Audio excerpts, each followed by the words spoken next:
Hi friends, நான் உங்கள் ஜிக்கி பேசுகிறேன். ஜென்ரலாக ஒரு விஷயத்த பேச வந்திருக்கேன். என்னென்னா, இப்போது எனக்கும் ஏஜ் ஆகுது.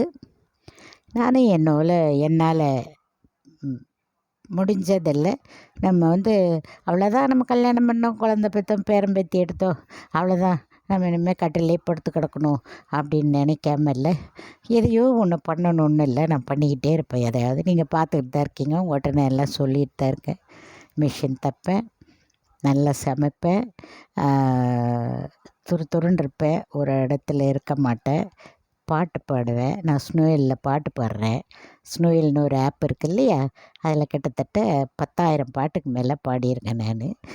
அதே மாதிரி இப்போ இந்த வீடியோ பண்ணுறேன். இதில் பொதுவான ஜென்ரலான விஷயங்கள் எனக்கு தோன்றதை உங்கள்கிட்ட பேசுகிறேன். இப்படி எதையோ ஒன்று பண்ணிக்கிட்டு இருக்கோம். நமக்கு கடமைகள் இருக்குது, குடும்பம் இருக்குது.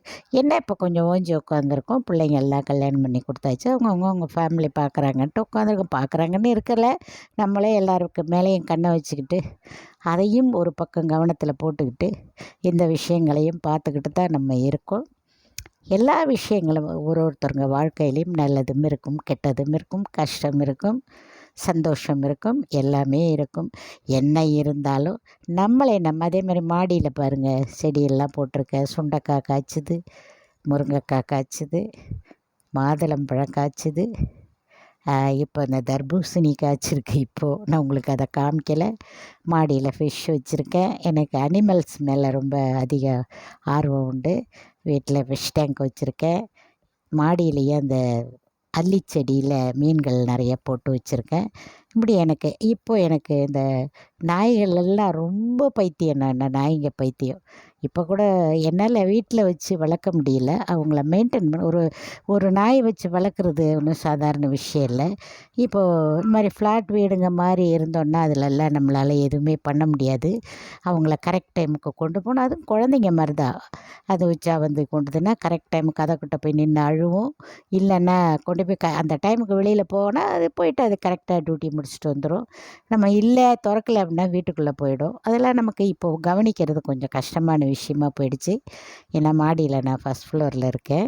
என்னால் முடியல. ஆனால் ரொம்ப பிடிக்கும் எனக்கு நாய் வளர்க்குறது, பூனை வளர்க்குறது. இந்த விஷயங்கள்லாம் எனக்கு ரொம்ப பிடிக்கும். அதனால் இப்போ எனக்கு இந்த ஃப்ளாட் வீட்டில் இருக்கிறதுனால முடியறதில்ல. இவ்வளோ விஷயங்களும் எனக்குள்ளே இருக்குது. கிளி வளர்ப்பேன், வாத்து வளர்ப்பேன். ஒரு சீசனில் எல்லாத்தையும் வளர்த்தேன். வாத்து வளர்த்தேன், கோழி வளர்த்தேன். இங்கே இந்த வீட்டுக்குள்ளே என்னால் அந்த மாடு இதுங்களை தான் வச்சு, ஆடு இதெல்லாம் வச்சு பார்க்க முடியல சென்னையில். அதனால் எல்லாமே பண்ணுவேன். எனக்கு எல்லாமே பிடிக்கும். எந்த வேலையை பார்த்தாலும் அதில் அன்போடையும் உண்மையோடையும் நேர்மையோடையும் நம்ம எந்த வேலையை செஞ்சாலும் நம்மளால் செய்ய முடியும். இதுக்கு பெண்கள் ஆண்கள் இந்த பாலினம்லாம் பிரித்து பார்க்கணுங்கிற அவசியம் இல்லை. ஆம்பளை பார்க்குற வேலையை நம்ம பார்க்க முடியாது. அந்த வீராப்புகளும் வேண்டாம். நமக்கு என்ன முடியுதோ அதை நம்ம செஞ்சுக்கிட்டே இருக்கணும். எல்லாம் பிறந்த அன்னைக்கு சாக தான் போகிறாங்க.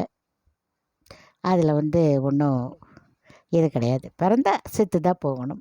இது இயல்பு, எல்லாருக்கும் தெரிஞ்ச விஷயம்.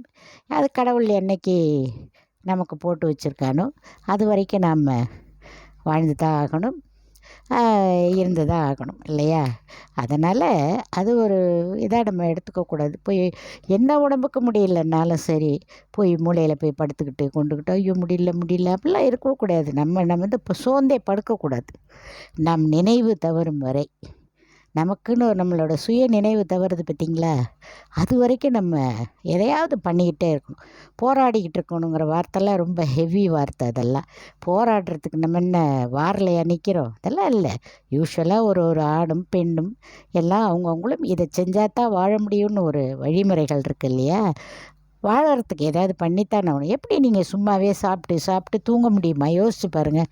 ஒரு நாள் தூங்கலாம், 2 நாள் தூங்கலாம். ஐயோ ரொம்ப தூங்க முடிஞ்சா இருந்தால் 1 வாரம் கூட தூங்கலாம். அதுக்கு மேலே எவ்வளோ நேரம் இந்த இடத்துல படுத்து கிடக்கிறதுன்னு ஏச்சு வெளில ஓட சொல்லும். இது மனித இயல்பு. உழைக்காமல் இருக்க முடியாது நம்ம. அது மாதிரி உழைப்புன்னா ஹெவி ஒர்க்கெல்லாம் நான் சொல்லலை, ஜென்ரலாக சொல்கிறேன். எதையோ ஒன்று பண்ணிட்டு தான் இருக்கணும் நம்ம. பண்ணாமலாம் நம்மளால் இருக்க முடியாது. எல்லாம் இருக்கும், எல்லாமே வந்து இருந்தால் ஒரே மாதிரி பாருங்கள். சுகமாகவே இருந்தோம்னாலும் வெறுப்பு வந்துடும் லைஃப்பில். அதே மாதிரி கஷ்டப்பட்டுக்கிட்டு இருந்தாலும் லைஃப் வந்துடும். எல்லாமே இருக்கணும், கலந்தது தான் வாழ்க்கை. இனிப்பும் கசப்பும் கலந்தது தான் வாழ்க்கை.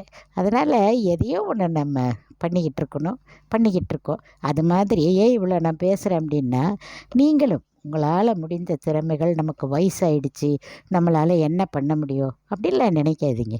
உங்கள்கிட்ட என்ன திறமைகள் இருக்கோ, நம்ம காலங்கள் மாதிரி ஒன்றும் இல்லாமல் இல்லை, ஃபோன் கூட கிடையாது. ஆனால் இப்போது இந்த மீடியா இருக்குது, இந்த ஃபோன் இருக்குது, உலகத்தையே நம்ம கையில் வச்சுக்கிட்டு இருக்கோம். உங்களுக்கு என்ன திறமைகள் இருக்கோ அதை வெளியில் கொண்டு வந்து காமிங்க. இப்போ வந்து ஒருத்தவங்க என்ன பண்ணுவாங்க, கிண்டல் அடிப்பாங்க, ஒருத்தவங்க நக்கலாக பேசுவாங்க, நம்ம பேச்சை வச்சு பேசுவாங்க, நம்ம உருவத்தை வச்சு பேசுவாங்க. இதெல்லாம் வந்து நம்ம எப்படி எடுத்துக்கணும்னா, அதை வந்து ஒரு பெரிய விஷயமா நம்ம எடுத்துக்கக்கூடாது. அப்படித்தான் இப்போ நம்ம வீட்டில் இருக்கோம், நம்ம வீட்டில் இருக்கிறவங்க எதையோ ஒன்று பண்ணோம்னா ஒருத்தவங்க கிண்டல் பண்ணுவாங்க, ஒருத்தவங்க சிரிப்பாங்க, ஒருத்தவங்க நல்லா இருக்குன்னு பாராட்டுவாங்க. நம்ம வீடு தான், நம்ம நாடும் அப்படித்தான் பேசும் அப்படின்னு நம்ம நினச்சிக்க வேண்டியது தான். நல்லவங்க நல்லவங்க என்ன சொல்கிறாங்களோ அதை மட்டும் கேட்டுக்கிட்டு அப்படியே நம்ம திறமைகளை வெளியில் கொண்டுட்டு வரணும் அப்படிங்கிறது. அது பெண்கள்னு நான் சொல்ல மாட்டேன், பெண்கள் ஆண்கள் யாராக இருந்தாலும் அதை செய்யணுங்கிறது என்னுடைய தாழ்மையான வேண்டுகோள். இதில் எதையாவது நான் தப்பாக பேசியிருந்தேன்னா எப்போவும் சொல்கிற மாதிரி தான் என்னை மன்னிச்சுக்குங்க. எல்லோரும் எல்லாம் தெளிவாக இருக்கணுங்கிறதுக்காக இதை நான் பேச வந்தேன். சாரி. அடுத்த வீடியோவில் பார்ப்போம்.